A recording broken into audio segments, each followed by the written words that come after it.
we're just going to go through like a little exercise. Any of you guys read the book Raving Fan? Yep. How long ago, Michael? Probably, I don't know, probably 6, 7 years ago, and then reread it maybe a couple years ago. And what's the premise of the book?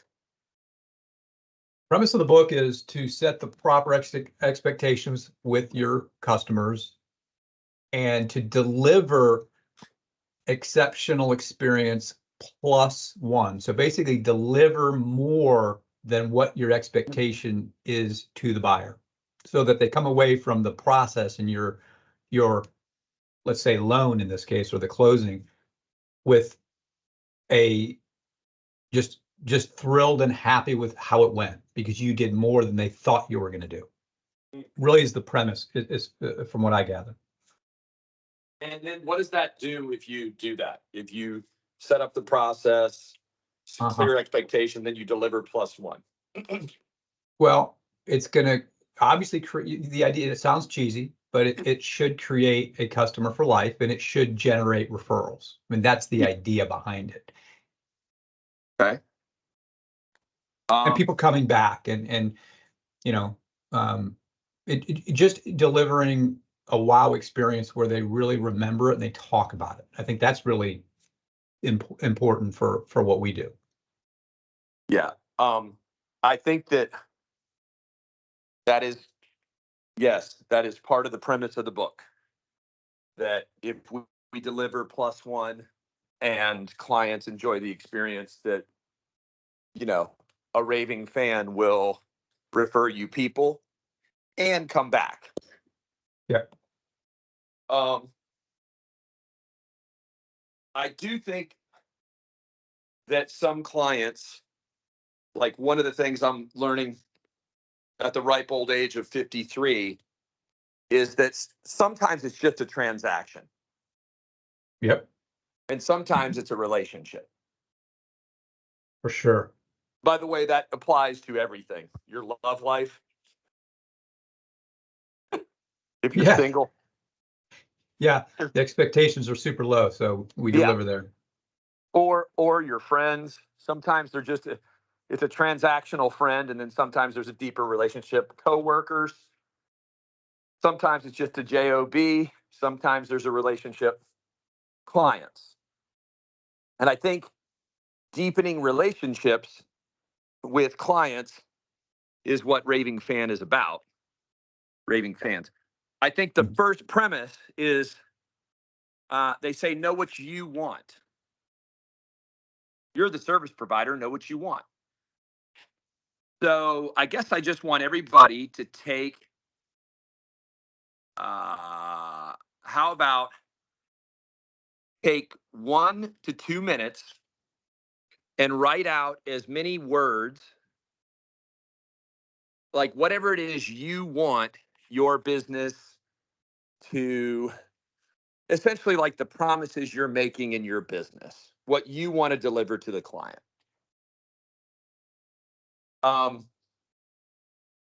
Whatever that looks like. Give you an example, like, I want to meet with every client face to face. I want to deliver a consistent presentation. I want to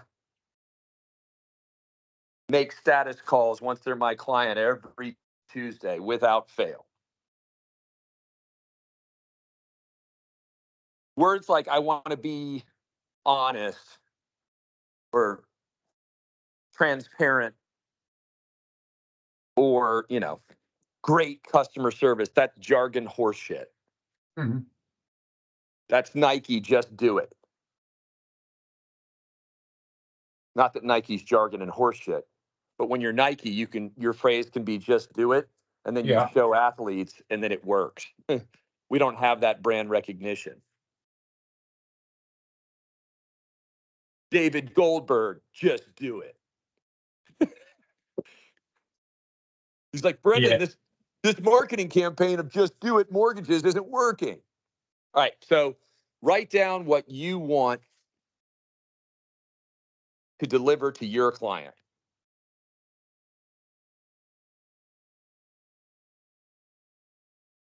just in case you're wondering, I'm going to call on everybody.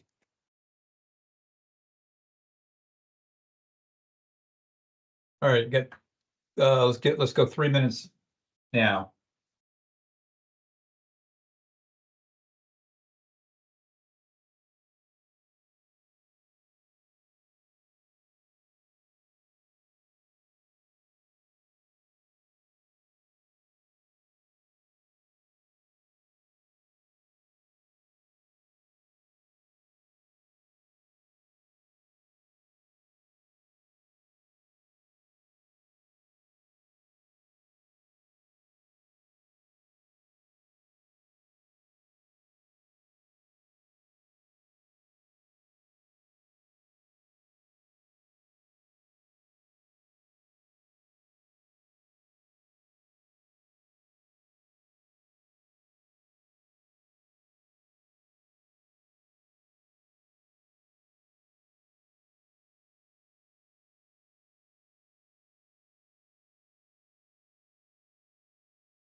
All right.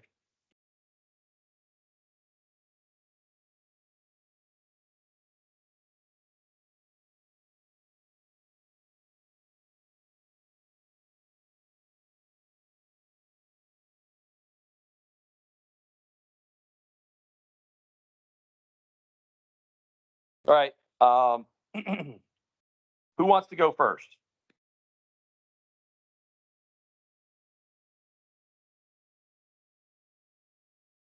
Well, geez. Not Michael.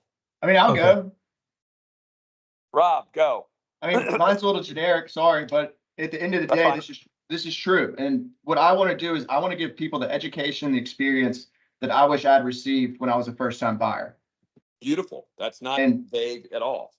And the reason I say that is because, you know, my story is buying a $180,000 condo, 20% down, not knowing what a refinance was, not knowing what a cash out, pardon, what a HELOC was or a refinance. And so I sold the place. And then, you know, my realtor texted me on Monday, or pardon me, on Tuesday at 8:30 in the morning, and it was a listing of my place. And I straight up said, I regret selling that place every single day, LOL. And it's because it relisted this week for about $450,000. And again, like I'll never, I mean, it's just, if I can help somebody not make the mistake I made with that purchase and not retaining it because I didn't know how to do it and thinking that selling it was the only way to get my equity out of it. Like if I can help somebody not make that same mistake, then, you know, I feel like I've done my job and I'm happy with it. Nice. Was there anything else? I'm good with that. Okay. Next. I can go. Go ahead. It's about consistency and workflow. So upfront, available for a consistent intro call, follow an outline, frame our value, including offering the opt-out from a concierge service standpoint. That's something that Michael's team has started doing, where we talk about the opt-out process to avoid trigger leads, and then we offer to complete that for the client ourselves, so we're in control of the timeline. Process the file quickly for pre-approval, schedule a smart start meeting quickly, 100% consistency on a completed all about you form, include meaningful content for the client, get buy-in for the client, relative certified buyer program, and initial investment or deposit. Complete that program and issue a mortgage commitment letter. Be available to advocate for the client through the listing agent call, follow a consistent outline. Then once under contract, complete Tuesday loan status updates with a focus on developing rapport with the listing agent and attend closing. Nice. Next.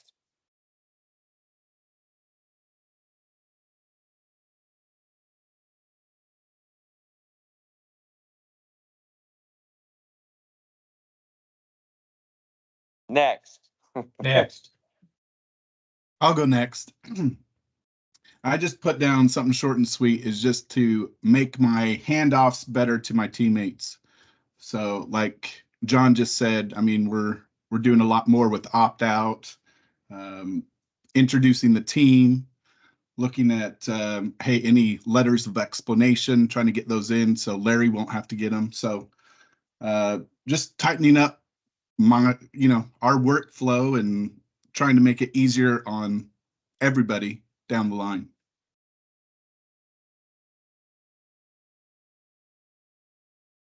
Say that again.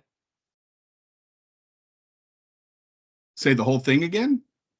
The last two sentences.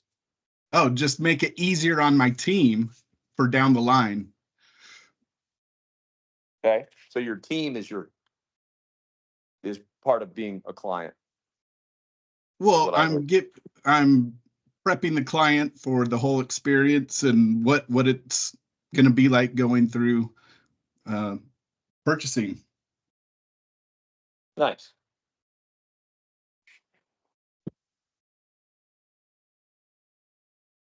April. Cool.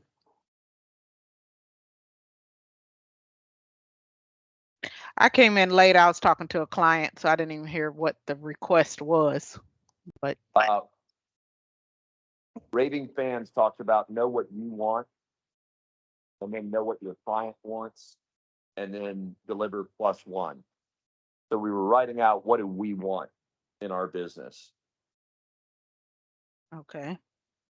What do we want in our business? Yeah, what do we want from selfishly, what do we want to do with our business? This is all about the fan. I want to grow my business by educating and empowering my customers via Smart Start, via consistency with follow up. Okay.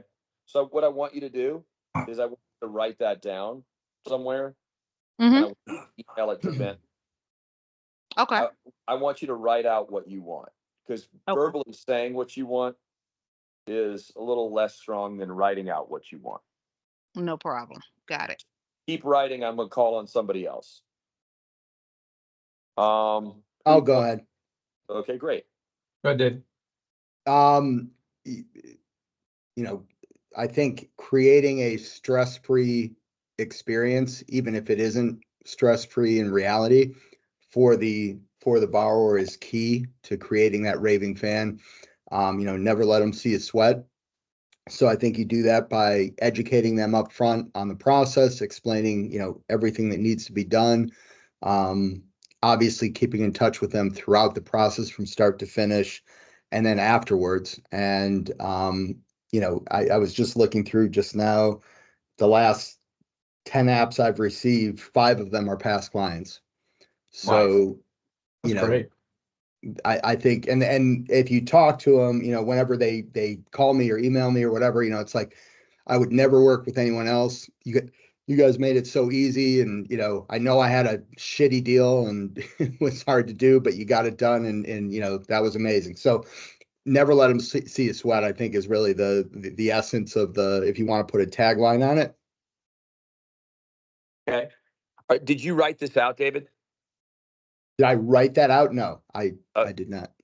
Okay. So I want you to write it out. Well, I mean, I wrote notes. I didn't write it exactly what So I want you to be, I want to start over, and I want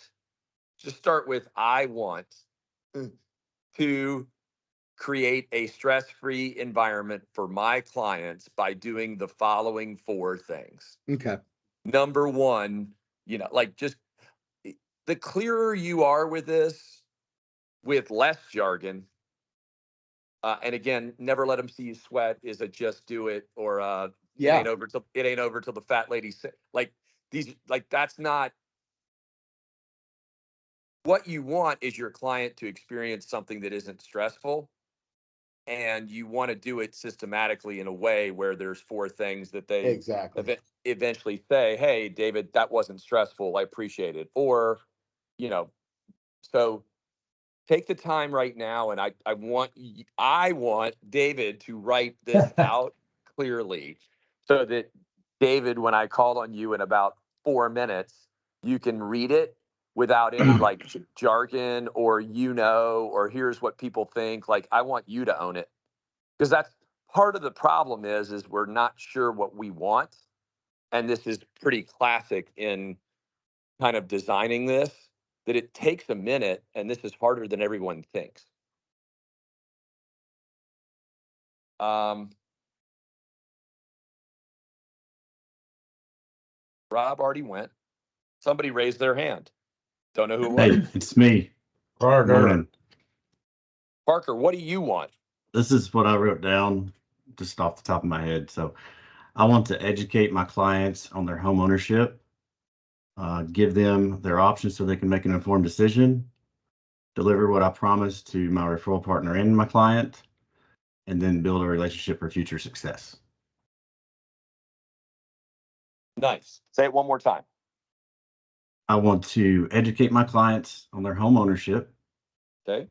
give them their options one so they second. can. Yes, sir. I want you to go, I want to educate my clients on their home ownership, and then we're not going to hit this, but I want you to put in parentheses by doing the following, and then get real clear on what that is. What was your second sentence? Give them their options so they can make an informed decision. By doing the following. And then Right. what was your third one? Deliver what I promised to my referral partner and my client. By doing the following. And then there's probably 3 more bullet points. And then build a relationship for future success by doing the following. Right. the following. Yeah. And Yeah, that, I think so- that all kinds of ties it in. If I do that, the rest will fall into place, right? Yeah. So each one has specific action points. Like if you made a promise, whatever the third one was about, then there's something in there that is your follow-up system, or every Thursday morning, this can get super detailed. That would be, you could think about this just for pre-approvals that aren't ready to pull the trigger right now, that leads that come into you that aren't ready to do something for 90 plus days. Here's my raving fan. Here's what I want for that client. Right. So we could get super specific because that client has different needs from your perspective or what you want to deliver to them than someone who comes in hot potato ready to go. So Michael, what do you want? So I want to deliver the best white glove experience in the industry to our customers and referral partners. By doing so, we create raving fans for our business and will form long-term flourishing relationships. Say it again. I liked it. I want to deliver the best white glove experience in the industry to our customers and referral partners. By doing so, we create raving fans for our business and will form long-term flourishing relationships. That's actually our mission statement. So it was already written, but. Is there anything specific that you could bullet point? Yeah, I think, like white glove service is sort of a generic category, right? So underneath that, there is probably there could be 10 things we do, right? It could be communicate flawlessly. It could be educate, consult, advocate, thoroughly pre-approve. And there's within that white glove service, there is a subset bullet points that need to be like detailed. Yeah. Michael, as you're sitting here listening to people and thinking through your own thing, what stops us from going all the way with this? What do you think? Or just being more detailed about it? I think the thing that stops us is time, leverage, and organization.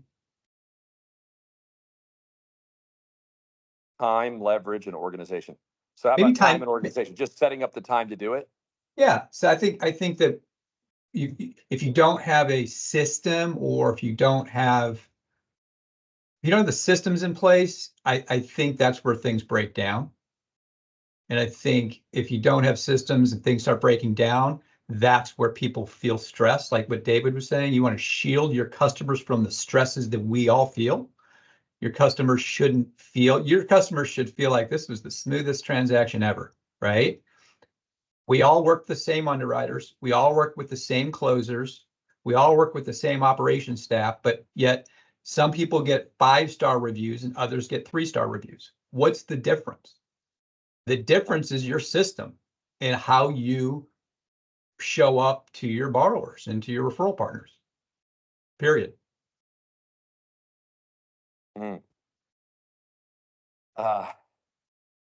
Wow. That's good shit. Who hasn't My fault.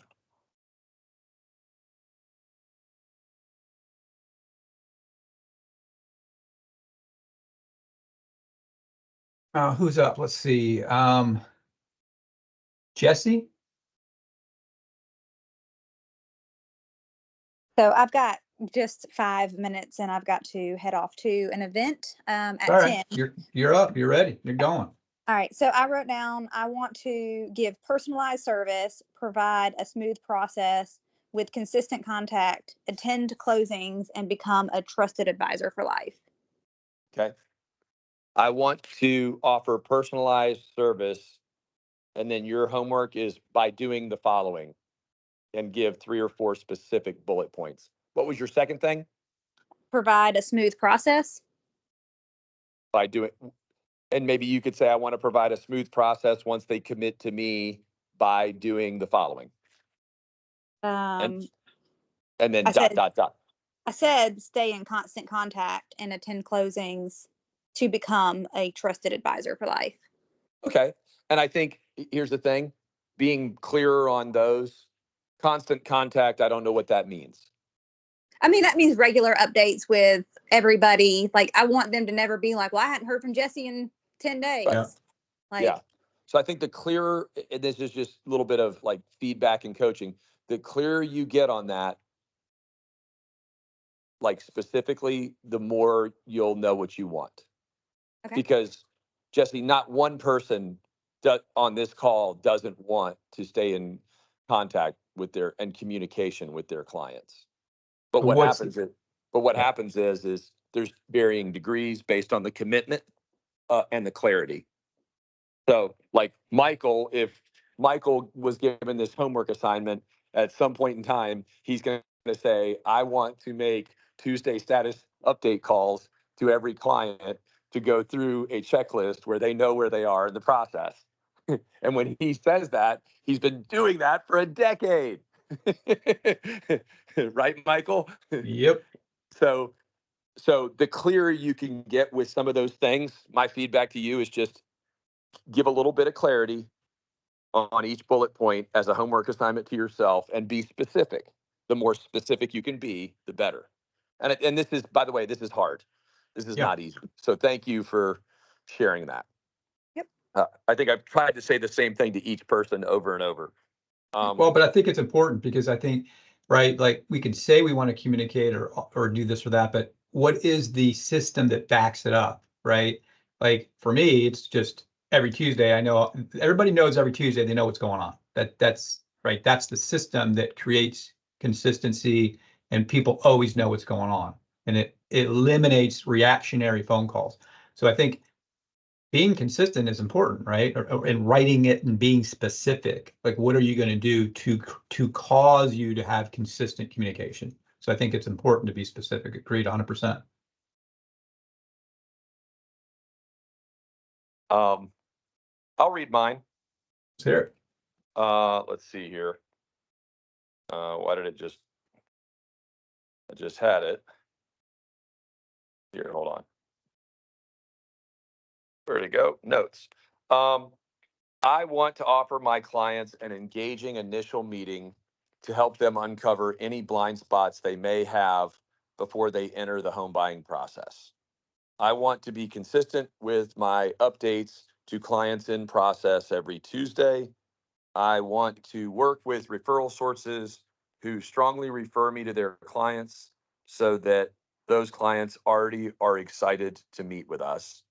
I want to follow up with my past clients so that they know I'm interested in having a relationship with them and their financial success.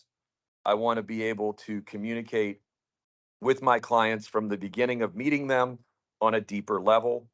I want to be able to engage with those who want a relationship and be able to refer them other service providers after we meet. Good and specific. I love it. Well, Send it to me. Like, send it to me. all right. Well, it's just That's good. I had a little head start, but I also was writing stuff while we were in our silent time. All right, what do our clients want?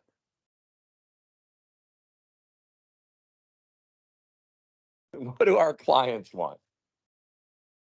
They always That's- want the Okay, so More than here's what what they we're Lowest can get. rate. Don't No, say it. Don't say it. So Not More than true. what they can get. well, hold on. Qualified. The book is know what you want and know what your client wants. Now, this is a trick question because the book isn't about know what people want. It's know what your clients want. I Would I think be you have. wrong to say So- that? I'm sorry. Would I be wrong to say that I would want to treat my clients the way that I'd want to be treated? Potentially, that's okay. I just want to give you guys an example. McDonald's versus Five Guys.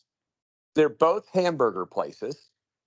And Ray Kroc invented McDonald's. And the guys that invented Five Guys two of them went to my high school. I didn't know them. They were older than me, but they're from Alexandria, Virginia, or three of the five. When they said, okay, this is what we want. And then when they're describing what their client wants, if you go, first of all, there's no drive-through at Five Guys, I don't think. Second of all, the burger takes 8 to 10 minutes to make. The burger is $9. Yep. Yeah. So wait, they're both hamburger places. So when I say, hey, what does your client want? You're lowest rate, all this stuff. Okay. Some people want the lowest rate. And the question is, whatever you just said you want, I want you to write out what you think your clients want from the client perspective. Because here's the thing, as soon as you guys, like when I'm going to tell you mine, if someone calls me and they're referred by my best realtor and they will not meet with me and they literally just say, hey, what's your rate? I'm going to say, hey, sir, respectfully, that's not how I help Katie's clients. It's not what I do. I don't think we're a good fit. You're just asking me my rate. You've asked me 7 times. We've been on the phone 13 minutes, and I'm trying to set up a meeting with you so I can help you uncover your blind spots. Now, if you just want to know rate, why don't you tell me what you have and I'll just help you shop it? Do any of you have the balls to say that? I don't know if anybody on the call does, but if someone pisses me off, I'm going to say it nicely because they're a rate shopper. And that's not who I help. I can help them navigate it. And I'm being very animated and pointed on this call, but that's our problem. We got to figure out what our clients want, not what people want.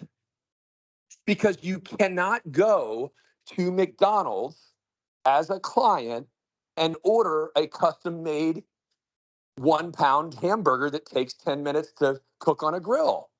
McDonald's doesn't have it because they know what they want. They want clients that want quick food. Cheap. Quick and cheap. Not very healthy. Can't have So- all three. You can't have all three. So what do your clients want? This is maybe even harder than what you want. I want you to write out 3 things that your clients want, not people in general.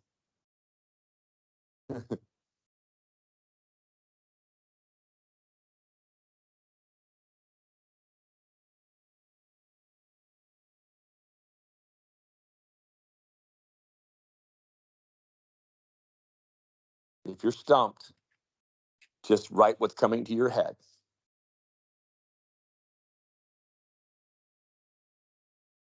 What would you want if you were a lawyer and you didn't know shit about mortgages and you were buying a house? The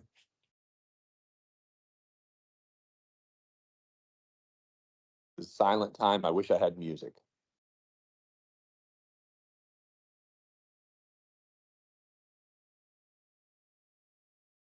Well, I'm gonna jump out there from my all about you forms. The consensus I've got for majority of them is honesty, transparency, and a knowledgeable Okay. loan officer. So my clients want someone who is honest. Yes. How would they know that?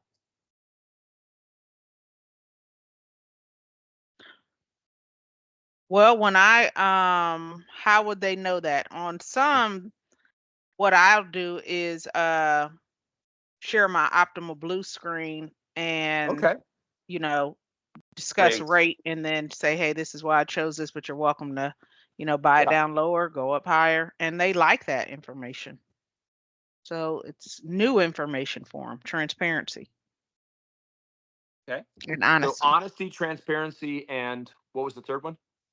Knowledgeable. They like speaking with someone that is knowledgeable about Okay. what I'm doing.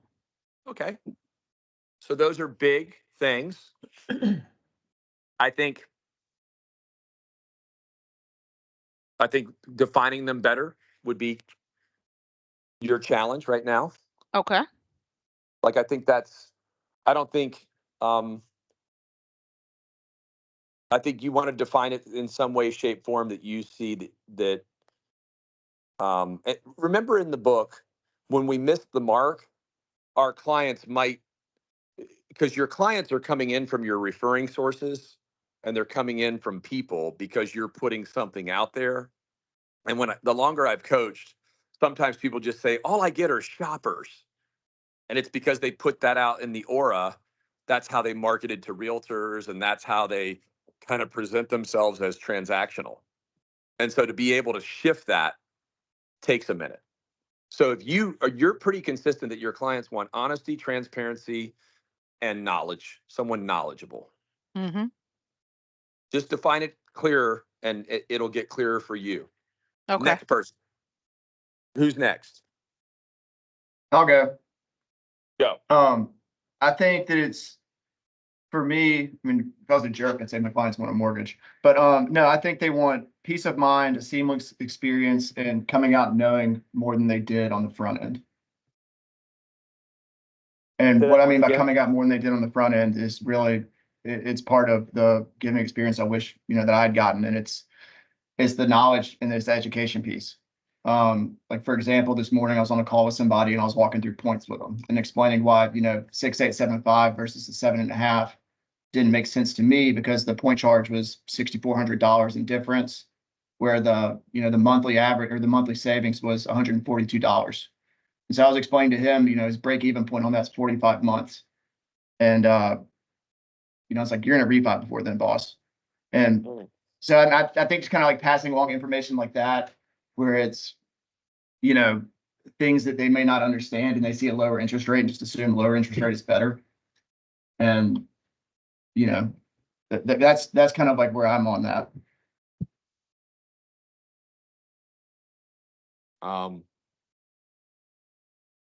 So say it one more time. What my clients want is Peace of mind, which I feel like I make people comfortable, and I got them through this. So I think they get that. They want a seamless experience, which to me is doing everything I say I'm going to do and closing, not only doing everything I'm saying to do, but also closing on time.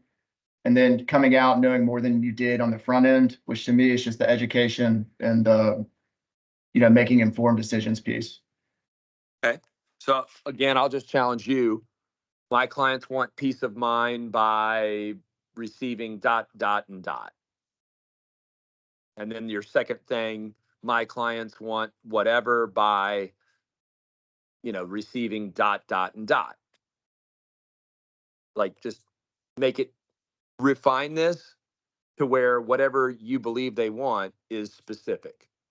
Because peace of mind is back to never let them see you sweat and just do it. Well, how about this? They want a peace of mind knowing they made the right decision by hiring me to do their mortgage. Okay. I kind of like, though, the peace of mind piece.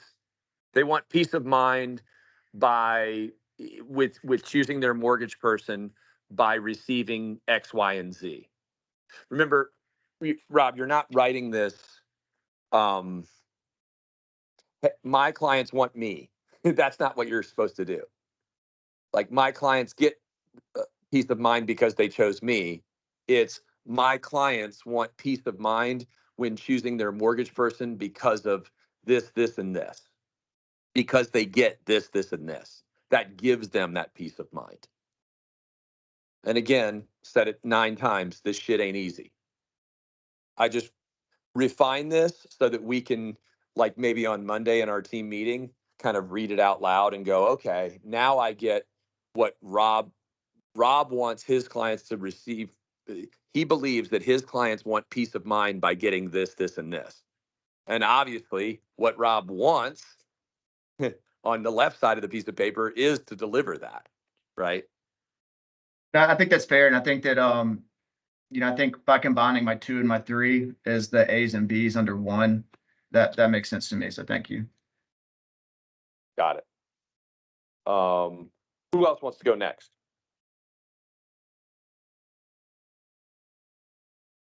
I'll go. Cool. My clients want me to help them understand the loan process and what their approval limits are. They want me to be honest and transparent. They want me to communicate effectively throughout the process and close on time with no surprises. Say it again. My clients want me to help them understand the loan process and what their approval limits are. They want me to be honest and transparent. They want me to communicate effectively throughout the process and close on time with no surprises.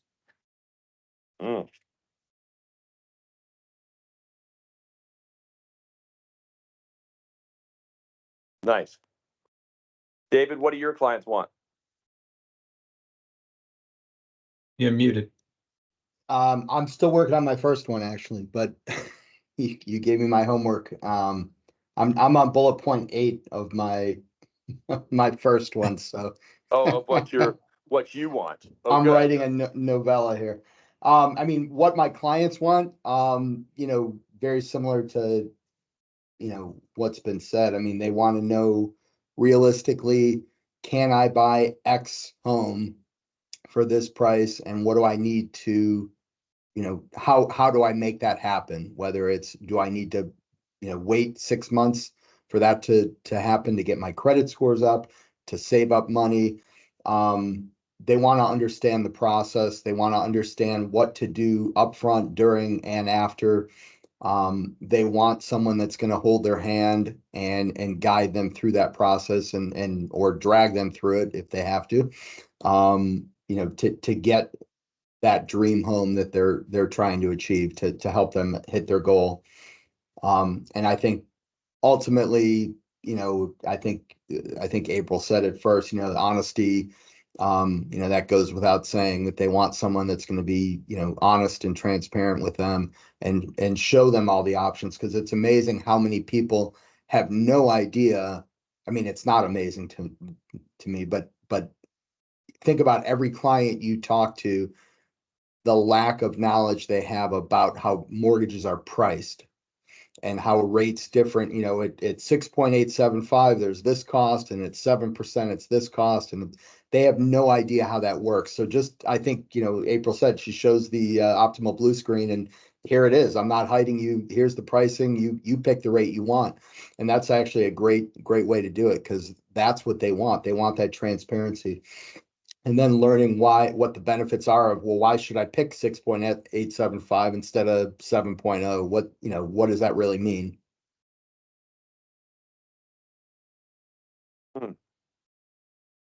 Nice. Who else wrote down what their client wants? We got about 2 minutes left, gents, ladies. Who's got one? Aaron, you've been very quiet today, Aaron.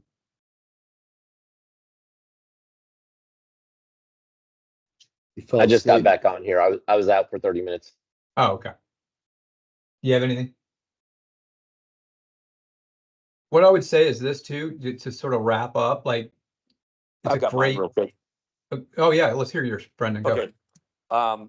I kind of just wrote these, but I have some written down somewhere else. I put, my clients want to be educated about their upcoming mortgage decision. My clients want to be heard, and they want time to do that. My clients want to hire someone who can help them navigate any problems getting their loan approved and be able to solve any issues that arise based on knowledge and expertise. And then Sure. I think my last one that I just didn't get out is kind of like, my clients want more advice about how to, I hate the word get wealthy, but my clients want more after the transaction. Like Create wealth. There's nothing wrong with wanting to create wealth. How about this? When the closing is done, my clients want more. Yeah, look, that's it. I need to be clear about what that is, but I know the feeling, and you guys know the feeling. And this goes back to, in summary, and I'll let you close, Michael, but my close real quick is just, sometimes it's transactional. Yeah. And sometimes when we say, okay, here's everything we want, here's 9 bullet points, and here's 6 or 7 bullet points that we believe our clients want, and those things match up and we're improving, we're creating raving fans with those people. Right.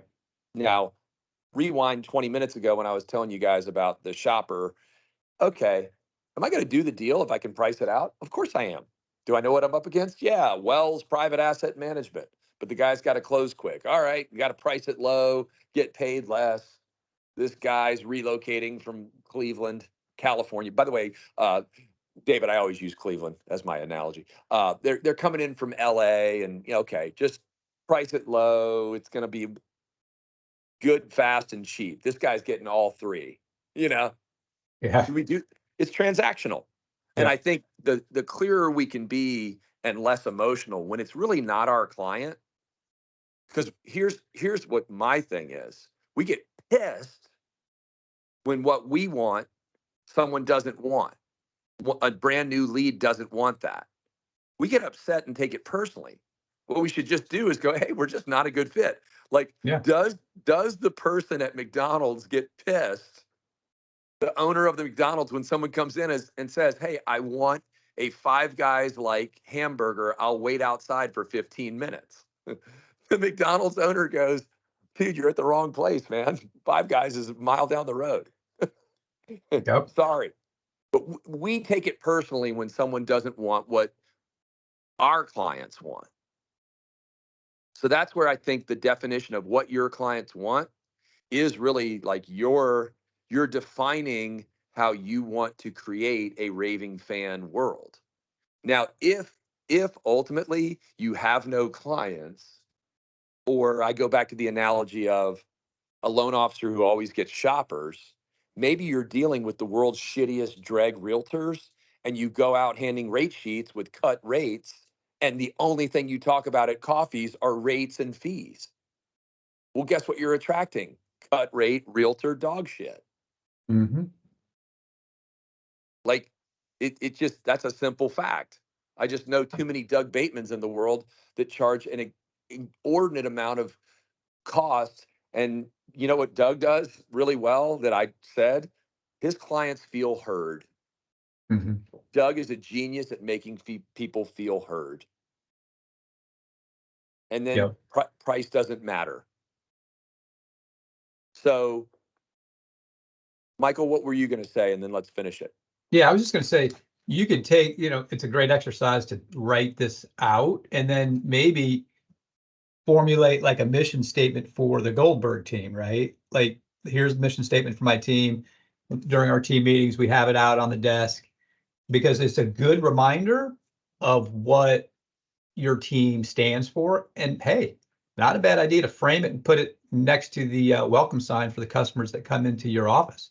Like, if they know what you stand for, that's pretty cool, right?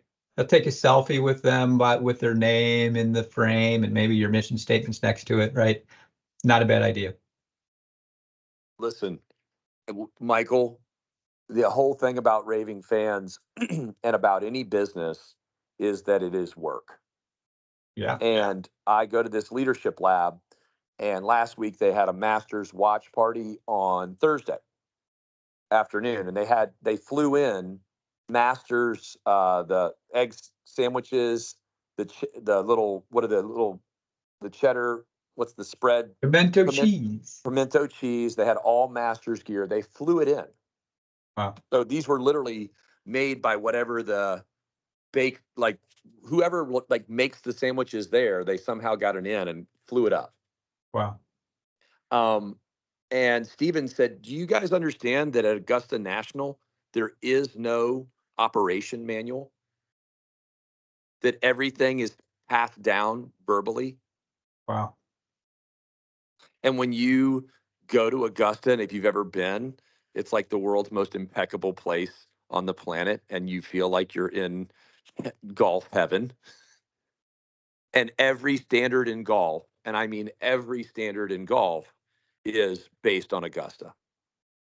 All the way down to the signage. Why do I know that? Guy I work out with owns a company called Elite Signage, and all they do is signage for golf. And they crush it in Tennessee. And I said, what's the standard? He goes, Augusta. And I go, what do they do? And he goes, oh, here's how they print. He knows exactly what the signs look like and what they cost. And he's like, yeah, it's sick. Wow. So here's the thing. Like, Michael, I agree. At some point, we've got to write this shit down because we're doing technical stuff and we do have teammates. But Augusta doesn't do that. They make people own that process verbally, which I got to figure that out. Like, how do we write nothing down but pass all this down so that shit happens where our fans just, every year want to come back. So this call was a curveball.